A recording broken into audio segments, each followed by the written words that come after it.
आजकल के ज़माने में शादी करना बोल तो बहुत बड़ी बात हो गई भाई। पूरा खर्चा बढ़ जा रहा, पूरे रेटा के पैसे बढ़ जा रहे। तो इसके लिए अपने गवर्नमेंट क्या करी बोले तो शादी मुबारक स्कीम निकाले सो है ना। ये स्कीम के द्वारा 1,16,16 रुपये दे रहे। तो ये 1,16,16 रुपये आपके मामा के तरफ से आपके इस गवर्नमेंट के तरफ से बोल के बांट रही ना गवर्नमेंट।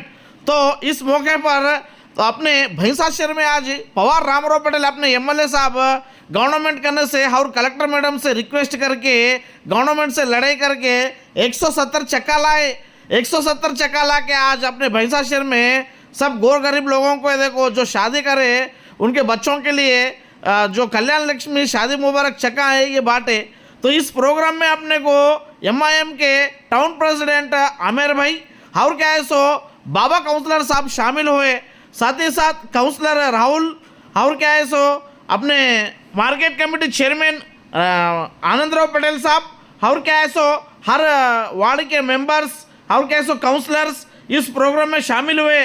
साथ ही साथ अपने रामराव पटेल साहब बात करते हुए ये कहा कि जो गवर्नमेंट एक अच्छी स्कीम निकाली, जो गरीब लोग रहते शादी करने के बाद खर्चा होता वो खर्चा चुकाने के लिए थोड़ा बहुत गवर्नमेंट के तरफ से रिलीफ होना बोल के पैसे दे रहे। उसके लिए गवर्नमेंट को और क्या है सो अपने सीएम साहब को शुक्रिया बोल के बोले। साथ ही साथ अपने आमिर भाई भी बात करते हुए जो पिछले 10-15 साल से गवर्नमेंट के तरफ से गरीब लोगों के वास्ते उनकी खिदमत करना बोल के उनके जो गरीब लोगों के परेशानी है वो मालूम कर लेके जो 1 लाख रुपए गवर्नमेंट दे रही वो गवर्नमेंट को भी शुक्रिया। और क्या है सो आज अपने इस भैंसा शहर में एमएलए साहब ये चक्का बांट रहे उनको भी शुक्रिया बोल के बोले। साथ ही साथ जिसका भी नाम आया होगा उन्होंने सब जनों चक्का लेना और क्या है सो सीधा बैंक में जाके इसको ड्रा करना बोल के विड्रा करना बोल के बोले। अपने एक्स एमपीपी रजाक भाई भी इस प्रोग्राम में शामिल थे। గెలిచిన తర్వాత ఇది 4సారి బైసా పట్టణంలో చెక్ ఇవ్వడం జరిగింది।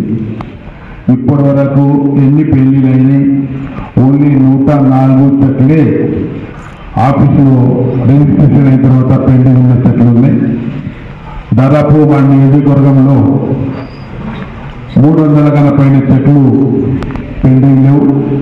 వెంటనే గౌరవ ముఖ్యమంత్రి గారు అదేవిధంగా ఇన్ఛార్జ్ మంత్రి గారు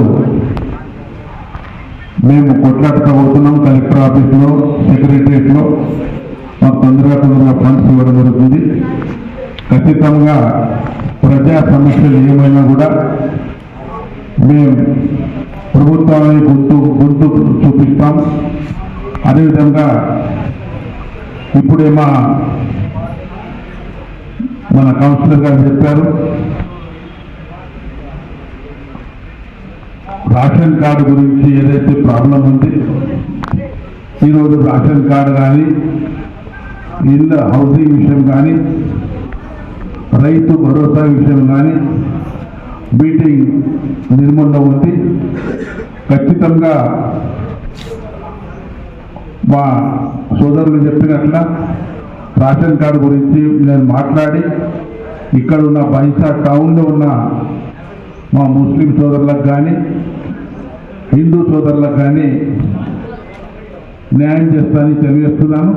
ఖచ్చితంగా ఈ సబ్జెక్ట్ ఏదైతే చెప్పారో వాస్తవంగా సబ్జెక్ట్ అనేది మాట్లాడతానని చెప్తూ ఈ అవకాశం ఇచ్చిన పెద్దలకు ప్రత్యేక ధన్యవాదాలు తెలియజేస్తున్నాను।